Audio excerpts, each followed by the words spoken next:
Salve Corinthians, salve galera do Timão, rapaziada, chega fortalecendo com like, porque o Coringão tá montando uma seleção, pessoal. Pessoal, o Corinthians está montando um excelente time.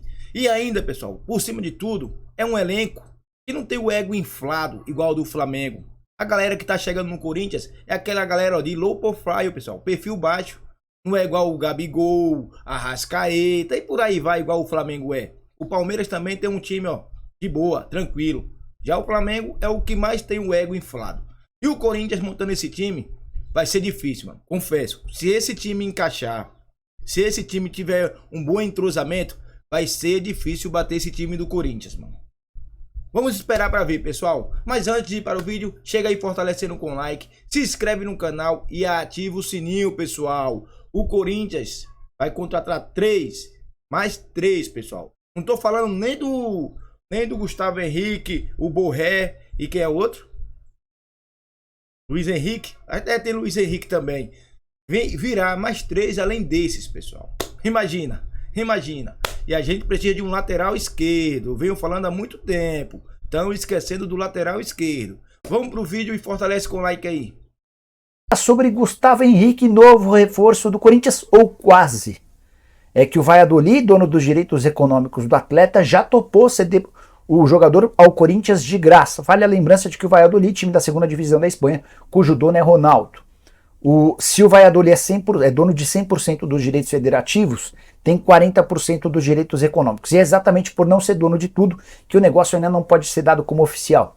Antes de gravar esse vídeo, conversei com o Luiz Carvalho, que é o representante do Gustavo Henrique, e ele contou que nessa terça-feira vai entrar em contato com o Fenerbahçe para ver se o Fenerbahçe topa ceder o atleta, deixando o percentual para o Corinthians. O Corinthians não paga nada e vai ter o menor percentual. Isso, claro, se o Fenerbahçe topar. Em relação ao Valladolid, já está tudo certo.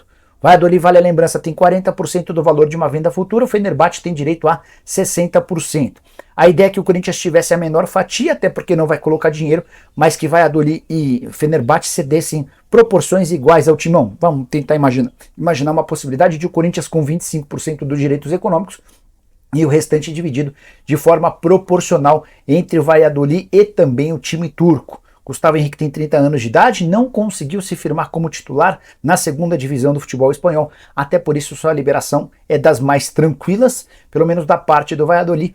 É jogador que chega para formar, na teoria, dupla de zaga que já foi do Santos. Gustavo Henrique e Lucas Veríssimo formaram uma das melhores duplas de zaga do futebol brasileiro alguns anos atrás. A diferença é que se o Veríssimo está sendo comprado por 8 milhões de euros, o Gustavo Henrique chega sem custos. Só para completar sobre o Timão, quero contar que o volante Eric do Atlético Paranaense, contei para vocês pela manhã, que o presidente do Atlético, Mário Celso Petralha, reluta em vender o jogador.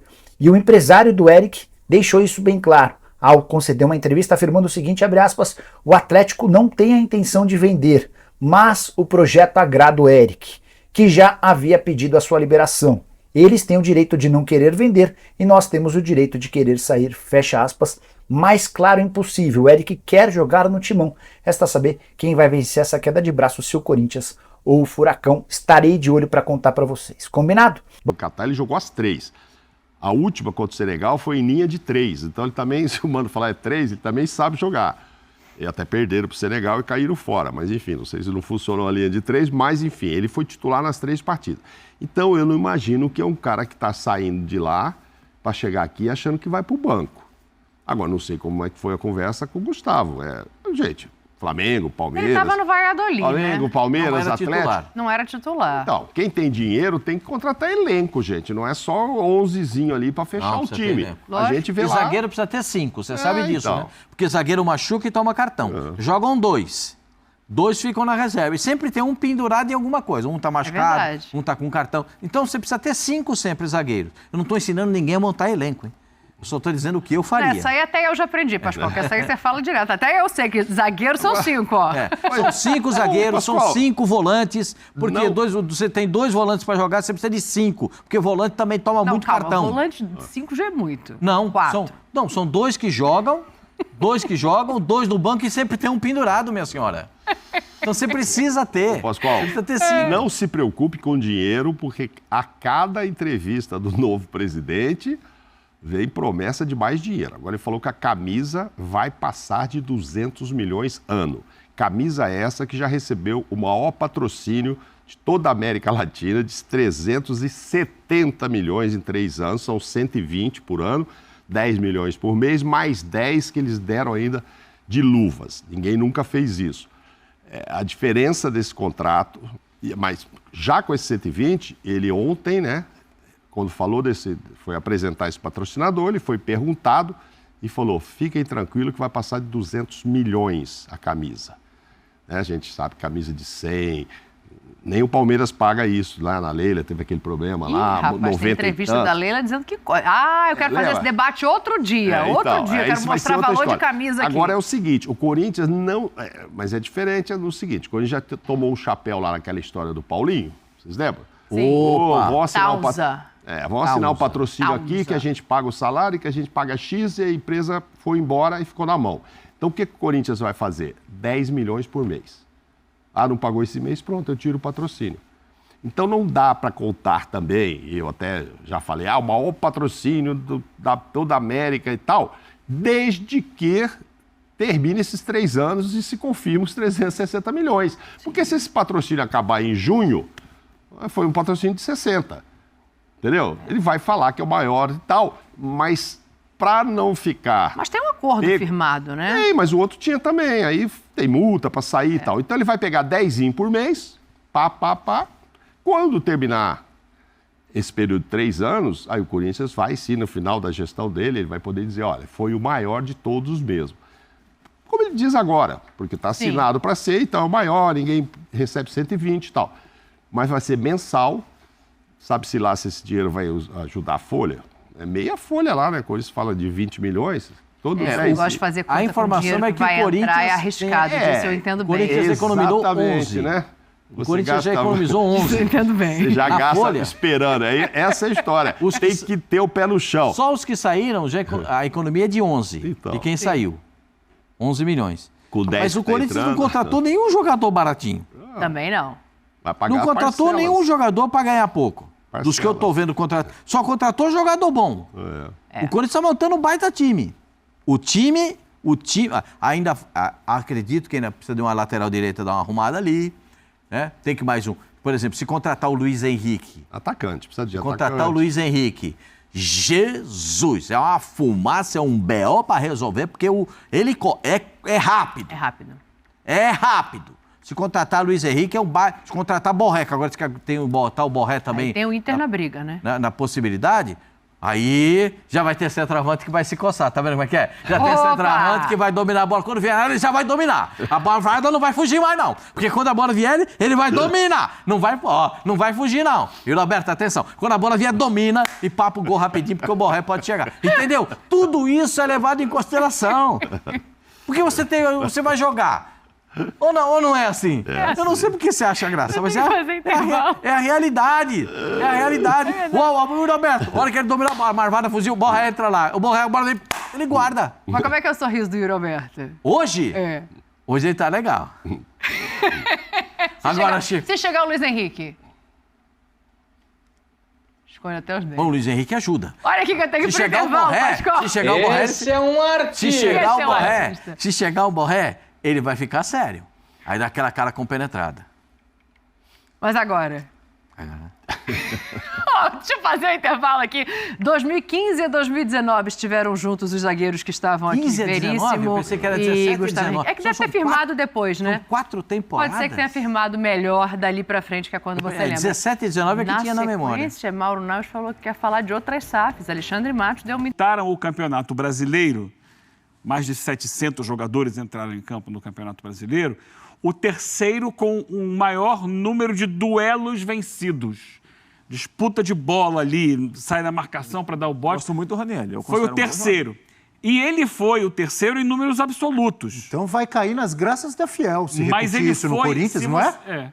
Se você pegar os 30 primeiros em números de disputa, ele teve o melhor percentual de... Por quê? O primeiro que mais ganhou duelos foi o Hulk. O Hulk teve 541 duelos. Então, ele teve mais vitórias. O Ranieri teve 300 e poucos duelos e teve 61%. Ou seja, ele teve menos duelos, mas o aproveitamento dele foi melhor. Foi o jogador dos 30 que mais disputaram a bola para recuperar, foi o que teve o melhor aproveitamento, foi o terceiro. Hulk é o líder nesse quesito, em que o Ranieri ficou em terceiro? É o líder em quantidade de duelos vencidos, porque ele disputou mais. Ele teve 40 e poucos % de aproveitamento. Pra tirar a bola daquela fera. Ele disputa muito a bola, mas eu estou colocando. Ele teve 40 e poucos % de aproveitamento, enquanto o Ranieri teve 61% de aproveitamento. É o maior aproveitamento dos 30 com mais disputas de bola. Então, isso mostra essa força dele de ganhar as disputas que ele participa, de recuperar essa posse de bola. E se a gente somar isso do Ranieri com o Palácio, que também é um grande recuperador de bola, a gente vê que o Corinthians vai ter um time defensivamente mais forte. E isso tem muito a ver com a ideia do Mano de futebol. Tem torcedor do Corinthians que começou assim, sério, já tá assim. André, diga lá. Você votou então no Ranieri? Eu acho que o Moscardo tem o potencial para ser um grande jogador, alcançar uma carreira maior que o Ranieri. Tá. Então eu acho que o Moscardo, nisso aí, o Corinthians perde, porque é fundamental também que você tenha essa criação. O Moscardo é um jogador que foi para o Paris Saint-Germain e que tem um futuro enorme. Ele perde, mas... O seu voto é no Moscardo. O meu voto é no Moscardo, mas eu valorizo e entendo a chegada do Ranieri. Então tá 1-1. Porque o Prats votou no Ranieri, o Eugênio votou no Moscardo. Eu vou votar no Moscardo também, mas pensando assim, na pergunta que está ali, quem é melhor? Você está falando de um garoto extremamente promissor que acabou de assinar pelo PSG, com potencial, sei lá, não sei onde ele pode chegar, mas pode ir muito longe. É extremamente promissor, numa posição que o Brasil tem revelado muitos jogadores. Então, muito mais por isso. Mas o movimento do Corinthians, para mim, faz muito sentido. Acho que é pelo valor que vende o Moscardo, um cara tão jovem, e a gente às vezes fala de valores estratosféricos, mas nem sempre o futebol europeu vai pagar um valor tão alto, ainda mais para um jogador tão jovem, dessa posição. Se você pegar o histórico dos jogadores que saíram, eu acho que foi uma boa venda do Corinthians, e a chegada faz muito sentido, pensando no que propõe o Mano Menezes, de como deve jogar o Corinthians, o Eugênio explicou muito bem, mas assim, se a gente analisar o potencial do Moscardo e o Ranieri, apesar de ser um cara já mais realidade pela idade, pelo momento de carreira, pela experiência, eu acho que ele é um jogador mais promissor, o Moscardo. Ainda que o movimento do Corinthians, para mim, faça todo sentido, eu fico com o Moscardo. Então temos o Moscardo aqui, mas com o pensamento ou com a análise de que o time pode ter aí uma cara mais parecida com o que o Mano pensa de futebol, ou, não que o Mano não goste de um jogador como o Moscardo, mas um time mais seguro defensivamente, com a análise que vocês fizeram do Palácios e do Ranieri. Tá certo? É isso, né? É isso. Muito bem. Para fechar aqui a nossa análise, nós temos o Renato Augusto, temos o Garro, que eu me esqueci o primeiro nome, mas eu vou colar. Eu vou colar aqui, porque aqui aparece. Olha, ó. Rodrigo Garro. A colinha é boa, né? Rodrigo Garro. Então, o Corinthians ficaria melhor mantendo o Renato Augusto ou ficará melhor com o Garro, Eugênio Leal? Então, é difícil a gente cravar.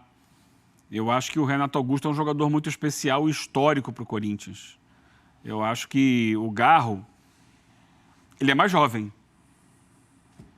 Teve uma última temporada muito boa, né, Eugênio? E aí aquela história de que o quanto a última temporada é o que ele realmente joga, o quanto é uma última temporada fora da curva, né? Mas o Garro chega com bons predicados. Chega bem analisado. É óbvio que ninguém aqui sabe como ele vai chegar, vai demorar para se adaptar, já vai começar arrebentando. Imagine que ele vai chegar jogando o que estava jogando lá na Argentina. Pode ser? Pode ser. A grande diferença é que o Renato não conseguia jogar em quantidade. Mas ele jogando na qualidade dele, ele é melhor que o Garro. E o Corinthians precisava fazer uma troca, porque o Renato jogava poucas vezes, não aguentava uma sequência de jogos. Mas, assim, ele é bem melhor jogador do que o Garro era. Só que o Garro é mais jovem, então a tendência, o que a gente espera, é que ele tenha uma sequência que o Renato não teve. E, assim, dessa forma, a gente olhando como um todo da temporada, ele pode contribuir mais. Mas, tecnicamente falando, o Renato é melhor jogador do que o Garro. E o Garro, embora argentino, não é daqueles jogadores de total entrega no jogo. Sujar o calção. De intensidade. Ele é um jogador... É um argentino com cara de colombiano no campo? Não sei. Mais técnico. Tem vários tipos de colombianos, por exemplo, tá aí o John Arias, que arrebenta, né? Que é muito participativo com e sem a bola. Mas eu acho que Tô falando na tradição, Eugênio. O Estilo Rames Rodrigues? Rames. Eu acho que o Corinthians perde. Se essa é a resposta, tecnicamente perde, mas pode ganhar alguém mais presente no dia a dia. Então você fica com... Seu voto é Renato Augusto. Rafael Prats. Acompanho. O Garro me parece que é um jogador que tem um potencial muito grande, porque a temporada pelo Tadieres foi uma temporada que chamou muito a atenção. Aí, muitas vezes, o corintiano vai lembrar do Matias Rojas.